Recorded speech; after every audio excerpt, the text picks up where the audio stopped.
Hey, what is going on, my beautiful people? It's your certified life and relationship coach, Coach Court. And in today's video, I want to talk to you guys, give you some kind of type of Saturday motivation about, your self-worth. Uh, you don't want to let that be determined by somebody outside of yourself, you know. Um, but before I get into that whole content, if you ever read my book yet, it's on Amazon, $4.99. $5. Check it out. It's my story, how I got into the life and relationship coaching. Um, Also, if you're part of the membership program, please make sure that you reach out to me to get your monthly coaching session. And I look forward to that. I had somebody reached out to me yesterday, and I forgot to get back to him, but I'm going to check my email right after this. Just so you know, if you're watching this, I'm going to check my email right after this and get to you today. All right, promise. If you hear noise going on, there's a basketball tournament here in town. I live on Lake Michigan. It's literally a block away from me. And they got like this basketball tournament going on. So you might hear music passing by. You may hear people screaming or whatever. But it kind of reminds you of if you guys ever watched the movie with Woody Harrelson and Wesley Snipes called White Men Can't Jump. If you know about that basketball tournament, it's kind of like the same type of format. Hey, Glenn, thank you for the super chat, buddy. Appreciate it. I had to make sure I could see things here. Hey. So, yes, Angela, you finally reached the live. Cheers to you. It's good to meet you. Good to see you. All right, you love my channel. Anita, thank you. I'm humbled. Very, very humbled. So, let's get to this. All right. So, I personally been going through some things, and it really shook me to my core. And it made me think about, just how valuable I am to people, to, in relationships, to the YouTube community, as an influencer overall. Really shook me to my core. I don't know if you guys have noticed, but I haven't been on live for a while. But I'm just going to disclose some things here. I'm not going to disclose too much, but just a little bit. It shook me down to my core and made me really think about who I actually am as a person and what I have to bring to the world. So I think about this book I read by Dr. Wayne Dyer. And in the book, he talked about validation and needing validation from people and needing, some type of praise from people. And what he said was, whenever he goes on stage, whenever people are at his book signings and stuff, it's nice. It's nice to have validation. He said, I want validation. It's nice to have validation, but I don't need validation. So the way I interpreted it personally was, when people come into your life, that's great, but you don't need it. All right. You don't need that validation. You don't need people to tell you, oh yeah, you're right. Cause we can get caught up on social media, getting all the likes and the loves, and it makes you feel good. It makes you feel validated. But what happens when those things are no longer available? When you don't get that positive feedback, you don't feel validated anymore. And the same thing goes for relationships. So when you're with somebody and they're on your arm, you feel validated by that person. And when they leave, your self-worth diminishes. You start to feel low. You start to feel like, why wasn't I good enough? All those stories that you tell yourself. But you have to realize that people coming into your life shouldn't make you feel any better about yourself. People leaving your life shouldn't make you feel any worse about yourself. Because once you know your worth, and this is what I push to my clients, you have to find your purpose. When you find your purpose in life, that's when things are just going to soar for you, because it's all about you. It's all about your mission and your purpose and what you have to bring to the world. So I know people say all the time, and it's kind of cliche, know your worth. But so many people don't know their worth, because their worth is superficial. It's artificial. It's based on what they can do for people or the people that they have in their life, which is why it's interesting when people are in a healthy and functioning relationship. They can give you all the advice that they want about just get over it. Like, it'll be okay. Don't worry about it. Give it time. Healing is a process. But until you are actually in the trenches and you're feeling it, they don't really know. I was talking to one of my other coaching, my homies down in actually, where is he at? He's in Atlanta now. I was talking to him one day. I said, who would you rather take advice from, right? Would you rather take advice from somebody who's been in a happy, healthy, thriving relationship for a very long time, or the person who's went through a divorce, who's been through a bunch of different issues in their relationship? I would rather learn from people's failures than their successes. Like my dad's been married for 34 years. And I joke with him on the phone. I'm like, there's nothing you can tell me about a relationship. Like, I can't. You just don't. You've been married for 34 years. You can't tell me about dating. You can't tell me about any of those things. If you ever dealt with that, you were living vicariously through them, and you were living in lavish.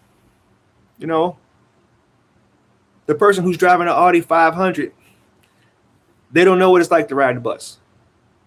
So, and that's no disrespect. Like, I think he really found this match right away, or they must have a great philosophy about life and where they want to go in the future. I mean, clearly set those intentions a long time ago, and it works for him. But for other people, don't let people define who you are, because after a while, you'll lose who you are. Anita, anybody have questions?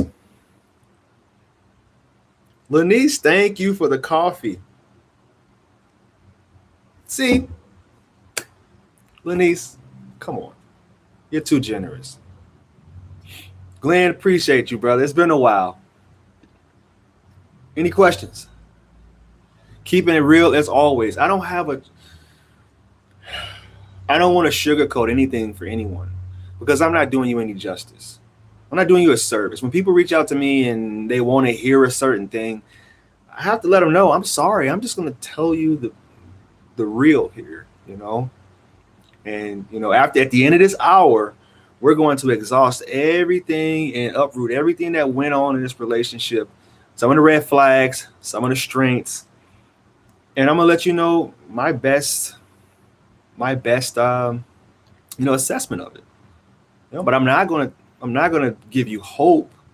I'm not going to, sell you something where you feel like, oh, maybe I should set up another session because, hey, maybe this could be something I can salvage. But if it's something I feel you can't salvage, but people are going to do what they want to do anyway, I'm just going to tell you, I'm going to keep it real with you 100%. Any questions? Any questions? Come talk to me, people. Angela, you've been looking for me for a while. What question you got? Also a different era back then. You're absolutely right.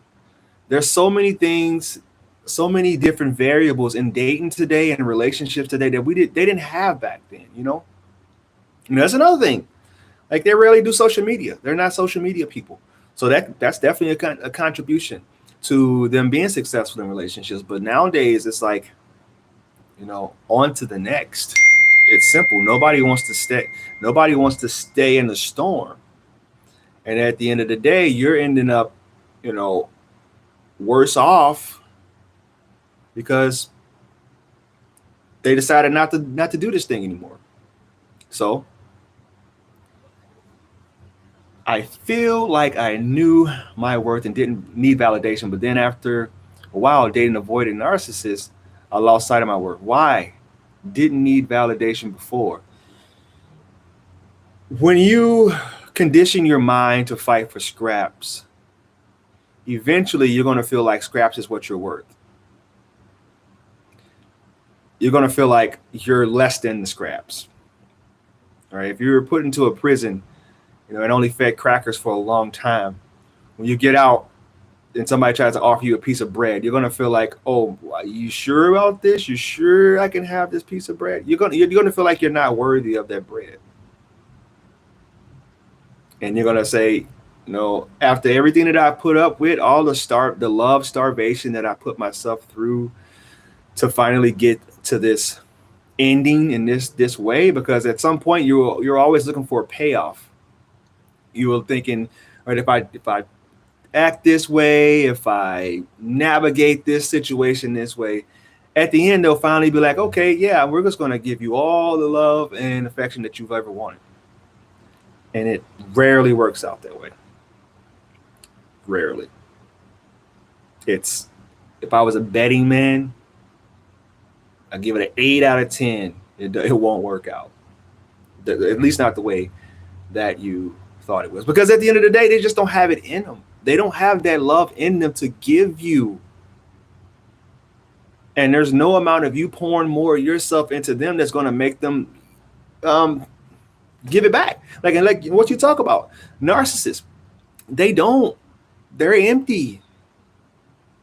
All right, narcissistic people are empty. You can pour as much as you want in them. I posted on Instagram. I say you can post the most expensive wine into a strainer. That's exactly what it is to date a narcissist or to be with a narcissist. My ex is an avoidant, and a few days before he said he was wonderful, how wonderful it was to be with me, because we had finished a month ago, and I left him in no contact for 30 days. And when he returned after a month, he decided to break up with me because I caught him texting with a friend in high school and got caught. And best thing he did was break up and never talk to me again. Is that normal behavior? Then that seems like he was just monkey branching you. That's all that was. You can take avoidant, you can take anxious, take narcissist, take all of those titles, those tags off of that. That's a person who was monkey branching you to make sure that you were going to hang around till they got done doing whatever they were doing, and to make sure that you were still on the hook.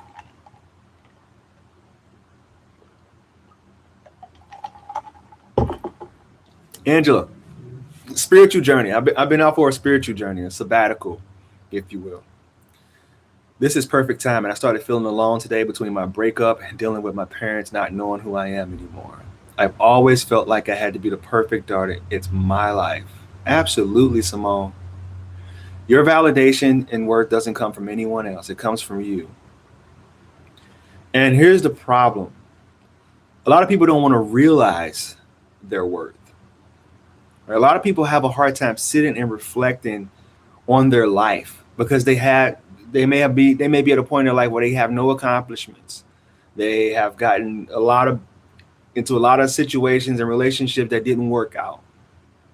So they don't want to know their worth. Most of the time when people are in relationships with people that are abusive and narcissistic, it's because they feel like that's all they're worth, and like they latch on to that person in order to feel something, in order to feel whole. That's why I hate the strong word. I dislike the saying, you're my better half, because we're whole people. We're all whole people.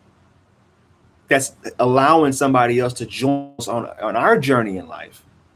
You're not better than me. You're not more than me. We should be whole. And that's the thing. A lot of people go into relationships and they haven't healed. I'm a testament to that. A lot of people go into a relationship when they haven't healed, and that person made them feel alive again. That person made them actually feel something because they didn't heal. Welcome to the ceiling level, Anita. Appreciate it. Whoop, whoop.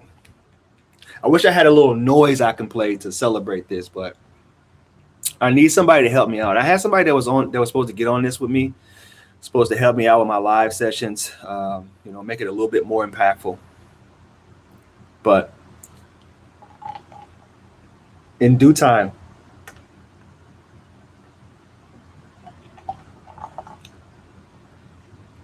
this happened a week and a half ago. I decided I will grow and heal because he seems to be happy the way he is and won't change. We was together for a year. The biggest realization that I had to come to over the past 5 years was people don't change. All right, they can't.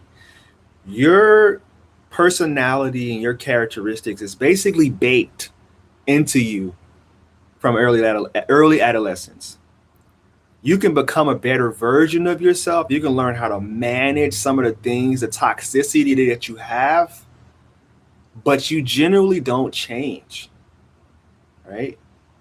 Unless you go and get a what they call a lobotomy and completely erase everything that, or the person that you really are, but you typically don't change. And most people don't want to. Change is hard for a lot of people because they have to admit and realize that they are the problem, that they are the issue.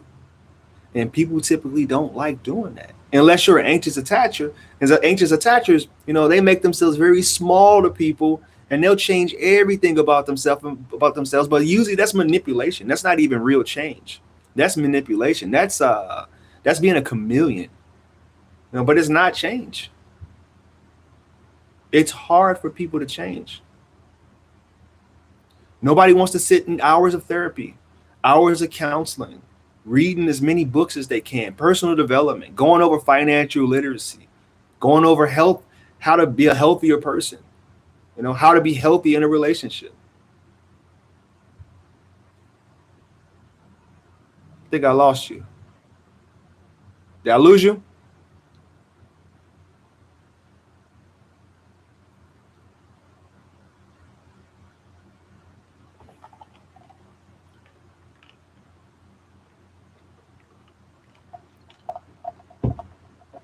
Am I still here? I think I disconnected. It's weird.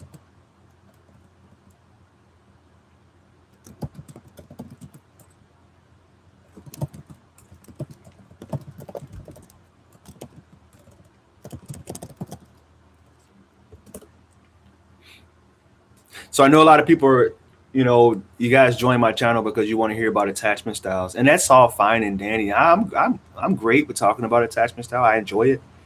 I enjoy helping people learn about themselves, helping people, learn how to navigate whatever situation they're in. But at the end of the day, it's more than that. It's more than that. I don't know if I should even be disclosing this today, but I'm gonna do it anyway. So I don't know if you guys know who Katya is. We actually got together today and had a really good discussion. If you guys are interested in following her on YouTube, Katya, let me see her name here. Go follow her. Katya Morozova. So Katya, just so you know, you're going to be getting some subscribers coming your direction. Go check her out. Really good at what she does. Really good person. Really aligns with, philosophies that I have as well. And I thought it was really cool that she lives so close. So like the feed. If you're in here, appreciate you being here. Check out my book. If you want to support the channel, just go get the book. $5. This is one of the things that you can do to support me in my journey and also help the community grow, shifting the Patreon accounts and all that stuff. You can have the real raw uncut me, so eventually, but I'm going to take this thing one step at a time. And this next step is to keep reminding you guys that you are self-actualized beings. Like, you are the bee's knees. All right. It's all on you. And no amount of text messages that you can get from a person, no amount of presence from people is going to, it shouldn't diminish who you are.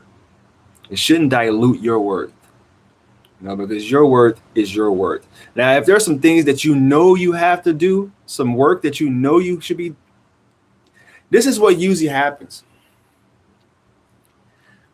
I heard the saying a while ago. They said, the only people who get offended by something that someone says is because something inside them actually agrees with what that person says. Right? So if somebody was like, post it. Yeah. If somebody was a drug addict, okay, if somebody was struggling with drugs and one of the family members got upset with them and called them out on it and said, you're just a so-and-so, so-and-so, that person will get upset,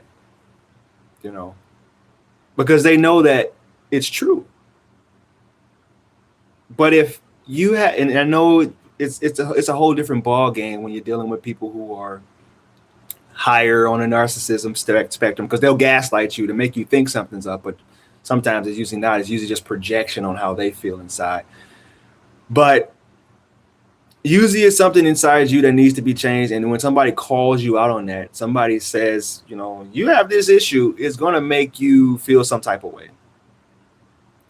So if somebody is like, if you're banking on that validation from them, or for them just to continue to ignore if anything, I feel like if somebody gives you positive feedback or constructive criticism, well, I guess it would be negative, but constructive criticism is huge, because it's going to help you reach the highest version of yourself. But I feel like today it's been really, we've really been muzzling people in the community, and you know, not everybody wants to hear anything that's not rainbows and sun drops and gumdrops and sparkles. Any other questions?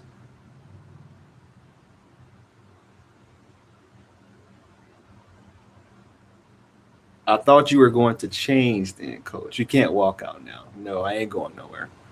I'm here, brother. I'm here, Glenn.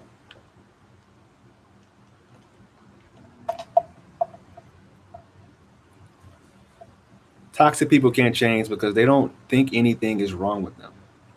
No, they don't. That's that having self-awareness deal. You know, most toxic people are very selfish.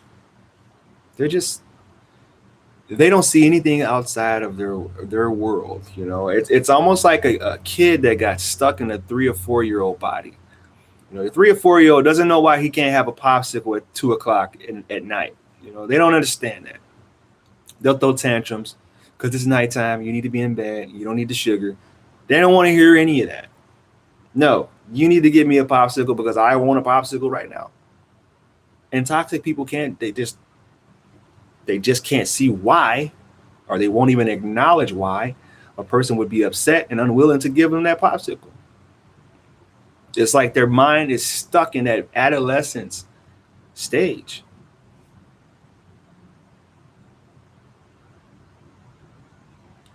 Yes, my ex smirks, laughs when I tell him about himself at times. He knows it's true, doesn't want to admit it though. The smirks, that's usually like a way of, what do they call it? That's like passive aggressiveness. Like they'll, that's like belittling you. It's a way to make, it's a subtle way to gaslight a person. They're like, like roll your eyes. Like, yeah, that's all little ways to make you feel bad, or just little nuggets of punishment because you're calling them out on what they're doing. They can't handle it. Just can't. My ex thinks nothing is wrong with him. Yeah. That's the way the cookie crumbles. And it's crazy because if these people showed you who they were early on in the relationship, you probably would have jumped out. This is like I talked about this before. You ever heard of frog in the boiling pot analogy? Basically what the analogy is, if you take a frog and put it into a pot of water, cold water, and slowly, nope, go back. Sorry, I got people walking all crazy. If you take a frog and put it into a pot of boiling water, it'll eventually jump out, you know. But if you take a pot of cold water, put the frog in and slowly turn up the temperature, eventually it'll burn itself to death, boil itself to death. And that's what happens in toxic relationships. We don't see the signs. They'll slowly turn up the temperature. They'll push those boundaries. They'll make you feel like something's up with you. They'll see what they can get away with. And by the time you realize, hey, I think I'm dying here, it's too late. Your muscles has locked up. You've gotten attached to them. You've gotten a little too close for comfort. You're enmeshed with their life. You may have cut off friends and family and all the other whole nine. You may even be living with that person and piggybacking and relying on them financially. And by that time, it's too late. You're locked, you're seized, you're dying. Which is why it's so hard for people to come out of these toxic relationships unscathed. They have a lot of different issues. A lot of people come out of this with PTSD and CPTSD and bipolar or narcissism themselves, anything. Like, they come out with a lot of different issues because they stayed so long that it actually broke their nervous system and the way that they operate. And those are still the people that you're trying to be defined by.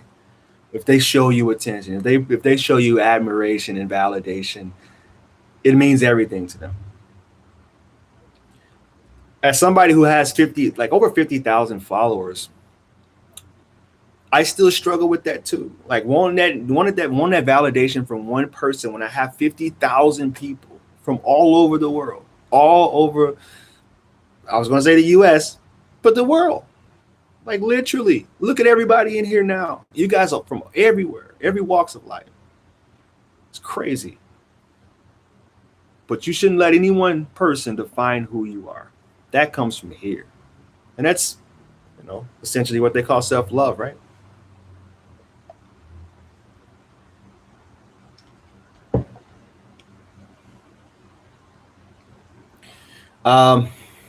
Is there a resource I can share with someone without making them feel labeled, but it can still help with their attachment style?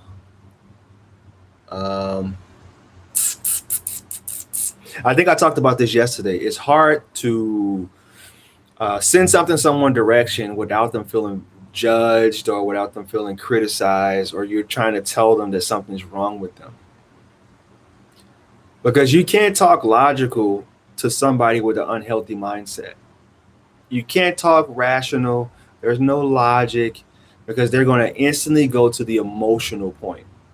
All right. These are people who can't handle their emotions. So if you're talking attachment styles, you got to do it in a way where they don't feel like you're trying to change them, or you're trying to criticize them or make them feel bad for being who they are. Because most of the time, they're not going to feel bad for being who they are. They're just going to say, this is how I operate. This is how I've always been. This is how I'll always be.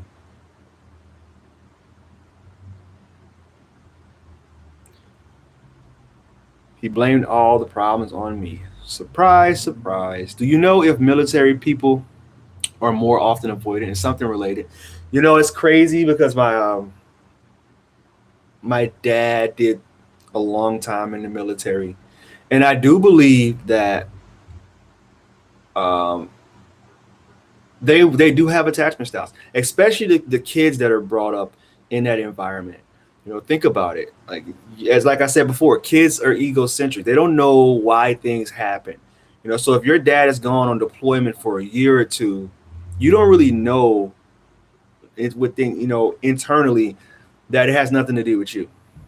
All you know is dad's not around. Dad never did anything for me, or whatever. Dad sent me gifts, and I talk to him on Zoom every now and then, and I get letters from him. But you didn't have that masculine and feminine energy healthy around the house. Because I believe that's a key to everything. You got to have that balance in the household that's going to let a kid feel safe, heard, understood, and like they can explore without boundaries. So I think there is something to it. When I was mentoring kids, I had a mentoring business for 14 years. That was one of the niches that I wanted to go into. I wanted to mentor kids who had fathers or mothers that were deployed, because I felt like that would have been a huge avenue to go down, because so many people deal with that. My ex knows how flawed he is, but can't handle therapy. And you also got to think about age too. I know your situation on these. Like, certain people won't change once they get to a certain point in life. and they're comfortable just being by themselves and not having to deal with relationships, they just won't change. It's like, what's in it for them? They're thinking, if I have to change for another person, then I shouldn't be with that person. That's a completely flawed way of thinking, a completely selfish way of thinking. What differentiates friendship from relationships on a platonic level? The lines that you cross. If you're talking romantically, if you're building it, if you have attraction for that person, if you're building like an emotional attachment to that person, then that's the difference. And I feel so many people cross that boundary, cross that line so easily because they get caught up. They may have an issue going on with their current relationship, and then they'll go to that other person just to kind of like vent and build some type of rapport with that person. And I tell people, emotional cheating is worse than physical cheating, because after a while you're going to fall for that person. And for women in particular, conversation for them is foreplay. It's what leads to the actual relationship and the actual connection. So that's the difference between, for my own personal opinion, platonic is like talking about basketball, talking about sports, talking about movies, any of those type of things. But when you go into the realm of,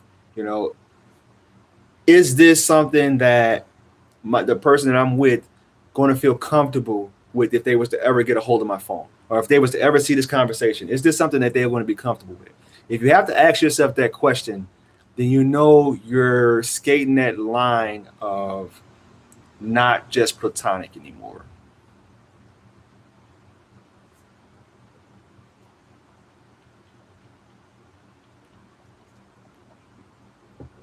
This is how I operate. Or I would say passive aggressiveness statements like, I can't speak my mind. Yeah. So you heard it before. You heard it all before. My mom wasn't around like she should have been for me due to her working a lot. My dad pretty much felt like he had to play both roles at times. That made it tough for me as an adult. Yeah, I would imagine so. I mean, even I'm single, and even as a single dad, it's really hard for me to be there for my daughters the way that I need to be, because they don't have that feminine energy around. Sure, they have their mom, like we have 50-50, but I feel like so this is what people do in relationships too. Men try to change their woman into becoming more like one of the boys, and women try to change their men into becoming more like their girlfriends. And it's the same thing when you're a parent. I don't have a boy, I don't have a son, but I can see myself, having her, either one of them, participate in something that's like masculine type stuff, and it's hard. So when you come up with if you're a dad and you're having to do double duty and you're raising a young daughter, it's you don't have as much feminine energy in you to project onto that kid. If that makes sense. We all have masculine and feminine energy in us, which is why we have testosterone. I have estrogen in me too. Everybody does. But it's hard to get up, build up enough of that estrogen to build a relationship with them that's going to make them feel like it's a balanced relationship. Unless you're a pushover. Then you'll be putty in their hand. If you guys are just coming in here, like the feed, say what's up, let me know who you are, where you're coming from. Go pick up the book, $5 on Amazon. That link's in the description below. Support your boy, support the channel, and thank you guys for continuously helping me make this thing grow and go in the right direction. Because listen, I don't know about you, but I'm trying to get to 100K subscribers. I mean, and if you guys are the early adapters, the Simones, the Lanice, like, I'll remember you guys always. You guys made me who I am.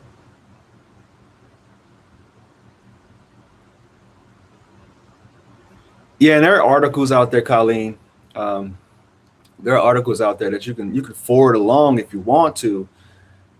But I would, on the air of caution, I wouldn't do it. You got to kind of slip it in conversation. It's like you're reading a book and they're like, what are you reading? Oh, this book called, Attached, about something. This is what I learned about myself. It's really cool. And then just got to build up their interest.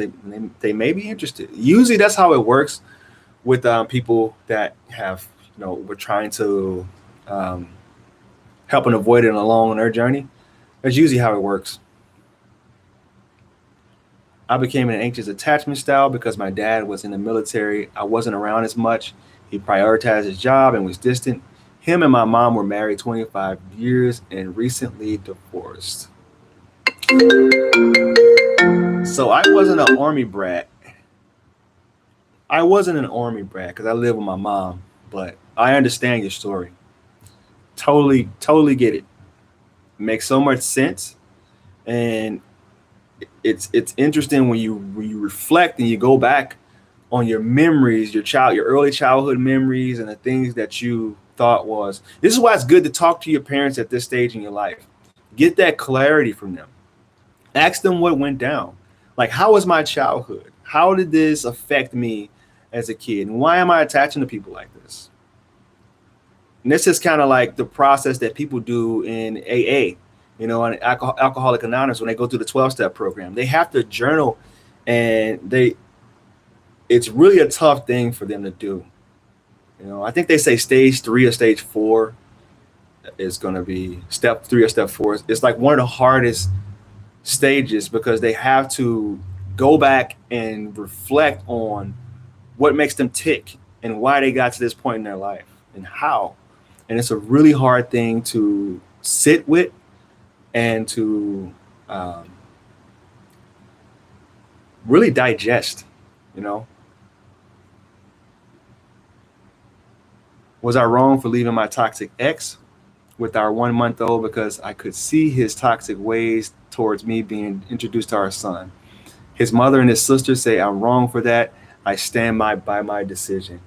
I will never discourage somebody from leaving a toxic relationship, ever. Because you don't want to continue that cycle, right? I don't know who he is or whatever, but you're asking me the question, so I'm going to answer it. You don't want to continue that cycle because here's what happens. How your person treats you, that's how your son is going to learn how to be loved, right? And how to love people. And this is all done subconsciously. It's all put into that programming. So if he sees you being treated disrespectfully, this is what happened with Tiger Woods. I don't know if you ever seen the Tiger Woods story, but you all know that he had his issues with women, and it made a lot of sense because he was treated that way. He was exposed to some things at a young age. In his developmental age, he may have been, chipping putts away and golfing, but he's still picking up on those little nuances that was happening with his pops. And that's how he ended up the way that he did. That's a double whammy. A, he didn't have a true childhood. And B, I don't even know if I can even say his name, or I hope I'm not going to get in trouble on YouTube. And B, he wasn't given the greatest role models. So he thought he was entitled to do whatever. Personally, I've never thought pushover men are attractive, even if you're handsome. No, pushovers it's not attractive. Women don't like that. Women don't like a guy that comes off as an alpha male, but is clearly beta. That's how most relationships fall apart. And that's just 100%.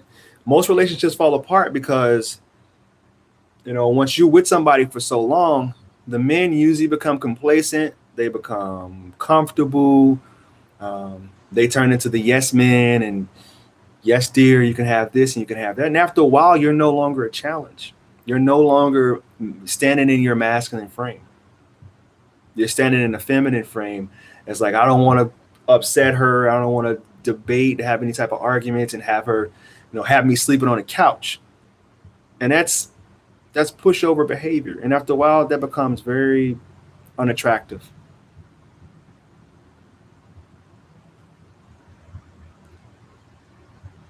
Thanks for that. Personally, I've never thought. All right, Colleen, appreciate that.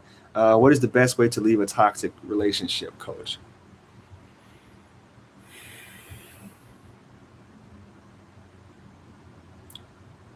First, assess if the relationship is even salvageable. Assess whether or not this person can even change, or even, like I said earlier, people don't change. If they can improve and learn the skills that they need to learn to make this a healthier relationship. And if you felt like you've exhausted all those avenues, then take space. Take space to start to get yourself acclimated with not being around that person. It's almost like you got to subtly withdraw yourself from them.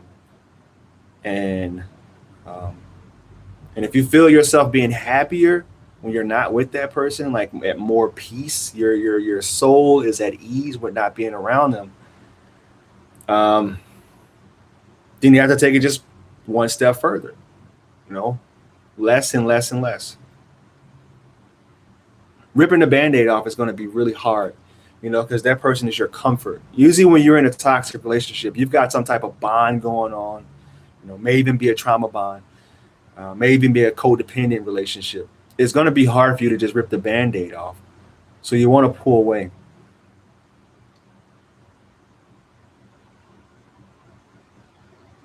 Or what a lot of women do, because they know all the tricks, they'll say, hey, I need to take a break.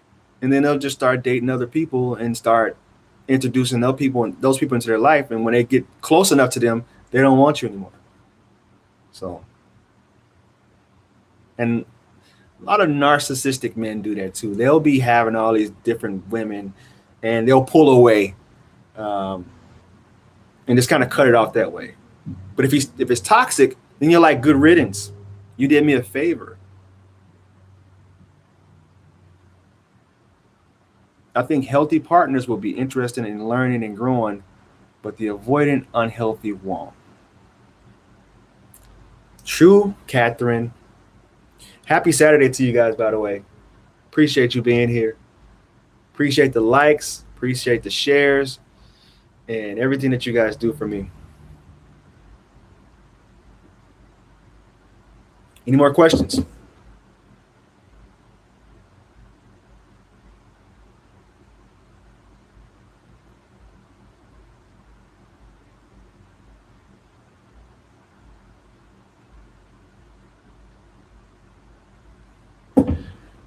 Look at the super chats going here. It's crazy. Wow. Appreciate y'all. New member, super chat. What a cool session. I'm gonna head out. I'm gonna go hang out. Enjoy my friends. You should too. I don't know what time it is there, but peace and blessings to you guys.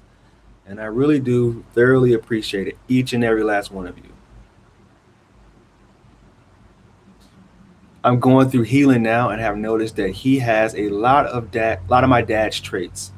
I was a daddy's girl and he left his family when I was 14. That abandonment stuff is, I deal with it myself. It is tough to deal with. It automatically, like you're automatically getting injected trust issues into your life. When a parent leaves you, for whatever reason, could have went to prison, could have, not be feeling your mom or dad anymore. Doesn't matter. But when it happens, if it's not done correctly, if it's not processed correctly, it's tough. It leaves a huge gaping gap in you, gaping hole in you. And you're going to always be trying to find that in somebody else, trying to find that way to fill that void. And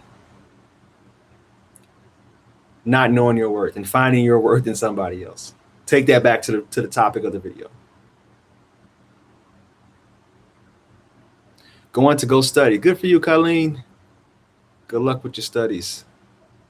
Appreciate your time, Coach. Thank you from the UK. Glenn, as always, you're my boy. I'm very codependent due to being in foster care and having no family.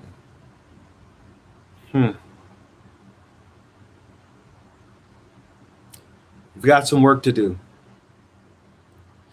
Mentoring, I work with a lot of kids that were in foster care and different housing units. It's sad.